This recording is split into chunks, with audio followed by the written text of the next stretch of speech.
Tonight, we remember the ones we lost when tornadoes rumbled through the Tennessee Valley a week ago. The storms took the lives of 11 people in our area, 7 in Murray County, 3 in Hamilton County, and 1 in Marion County.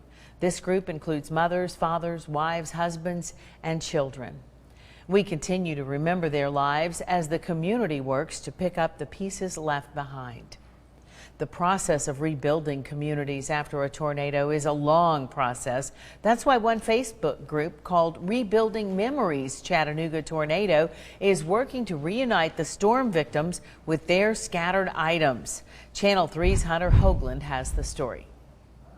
Here in Holly Hills, the damage is widespread. Nearly everybody has lost something, but the power of social media is making it to where items like these are getting back in the hands of those who lost it.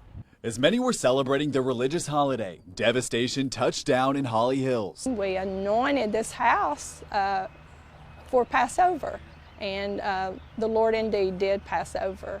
And so did an EF3 tornado, scattering memories in between the cracked cinder blocks and debris. We didn't even get a scratch, not one single scratch.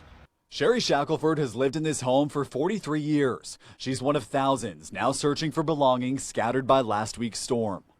There's some kind of semblance of bringing things back together. One group on Facebook is aiming to do just that. Among the lost, dresses you say I do in, pictures that used to sit in loved ones' wallets, and pets that no longer have a home. I know all those things are precious and irreplaceable. When the owner recognizes their item on the page, group administrators post found on what was once lost, reconnecting the two. And though people like Sherry continue to search for tangible memories, she says the storm still left her with plenty. There's a lot of memories that even something of this magnitude of devastation can't take away from you. As the tornado cleanup progresses, more items continue to be added to the Facebook page. We'll post the link to join inside the WRCB app. In Chattanooga, I'm Hunter Hoagland, Channel 3 Eyewitness News.